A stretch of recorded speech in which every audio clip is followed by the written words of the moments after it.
ہو سکتا ہے انہوں نے اس کمپیوٹر ٹیکنیشین کی مثال دی جسے بچپن میں والدین سے ہمیشہ دھوکہ ملا۔ اس نے اپنے ذہن میں یہ نقشہ بنا لیا کہ دنیا میں کسی پر بھروسہ نہیں کیا جا سکتا۔ اچھا، یہ نقشہ اس کے بچپن کے لیے شاید ٹھیک تھا، اس نے اسے مزید تکلیف سے بچایا، لیکن جوانی میں یہی نقشہ اس کی ہر نوکری اور اس کی شادی کی تباہی کا باعث بنا۔ تو پھر حل کیا ہے؟ اپنے نقشے کو مسلسل چیلنج کے لیے پیش کرنا؟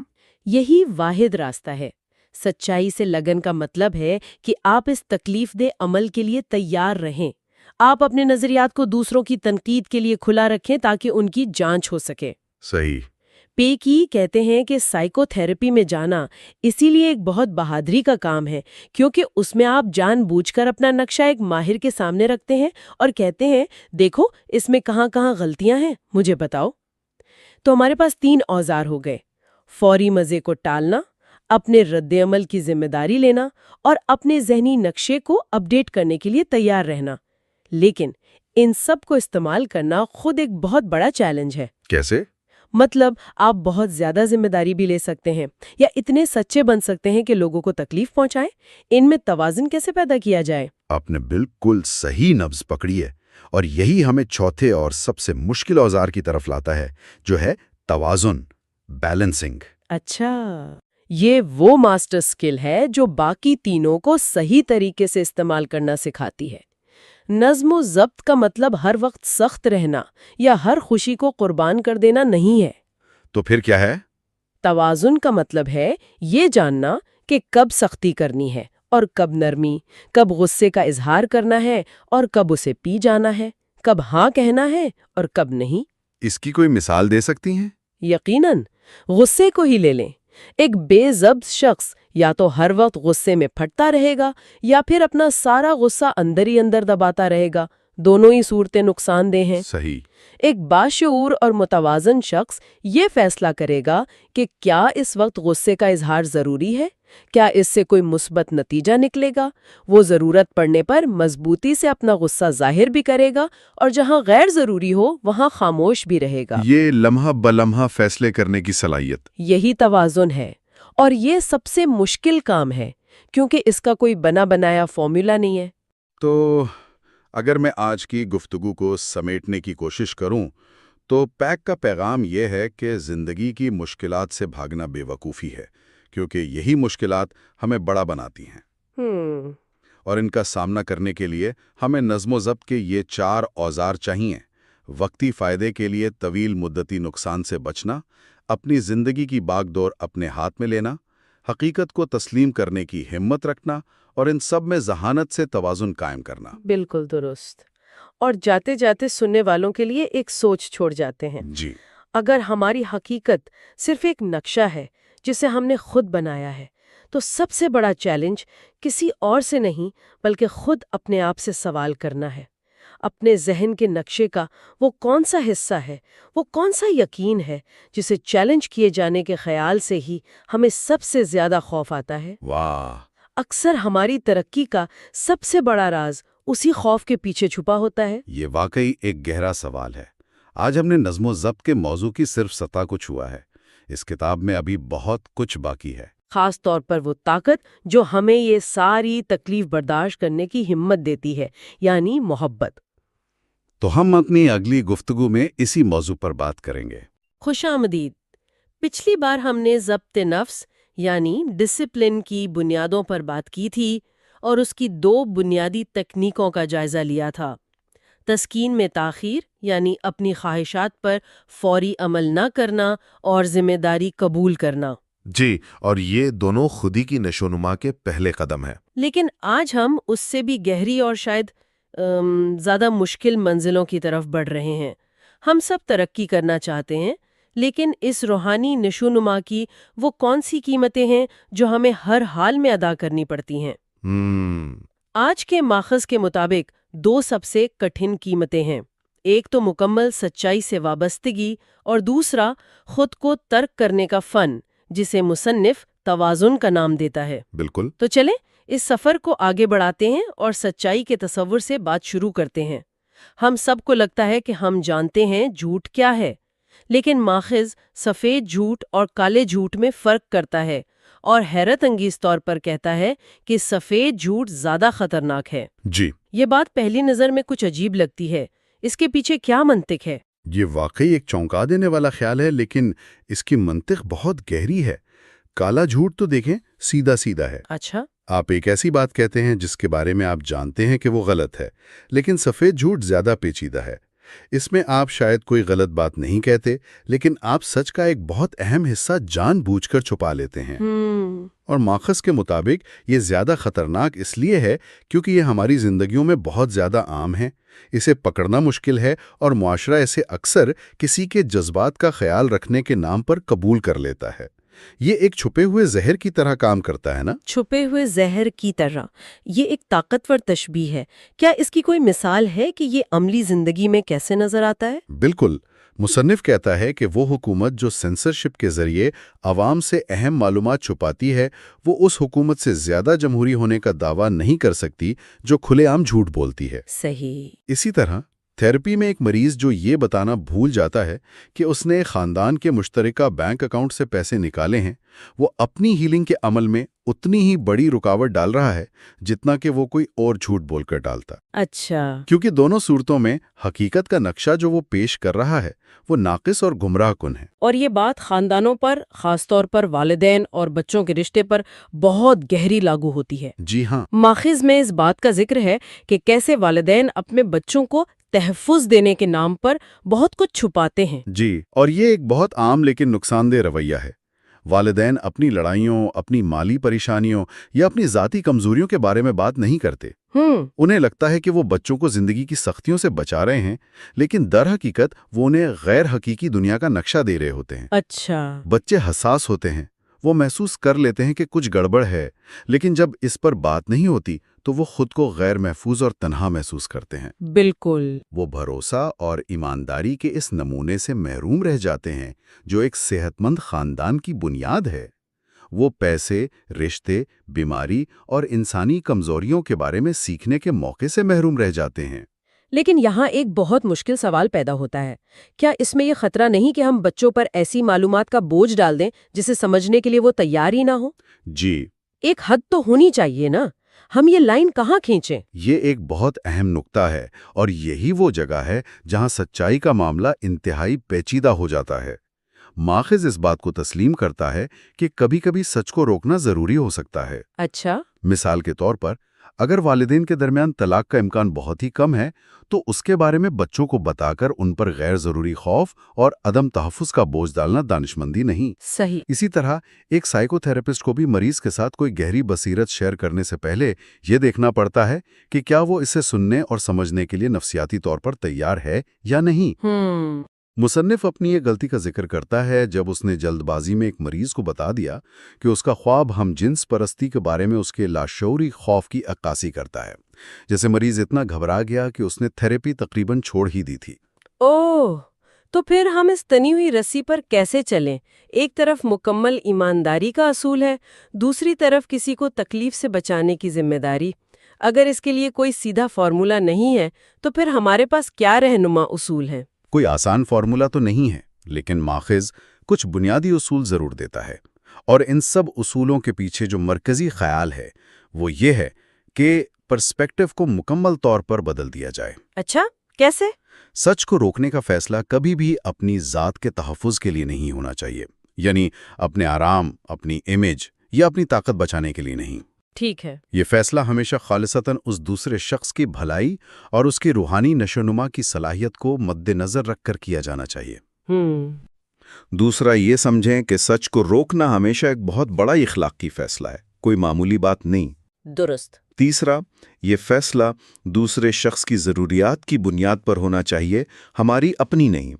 اور چوتھا اور سب سے اہم، اس فیصلے کے لیے گہری محبت اور ہمدردی کی ضرورت ہوتی ہے تاکہ ہم یہ اندازہ لگا سکیں کہ وہ شخص اس سچ کو اپنی نشوونما کے لیے استعمال کرنے کی کتنی صلاحیت رکھتا ہے۔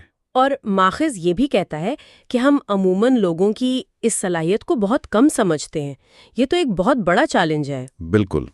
شاید اسی لیے زیادہ تر لوگ ایک محدود ایمانداری کی زندگی کا انتخاب کرتے ہیں۔ یہ راستہ آسان لگتا ہے۔ بالکل، یہ آسان راستہ ہے، لیکن مشکل راستے کے انعامات بھی اتنے ہی بڑے ہیں۔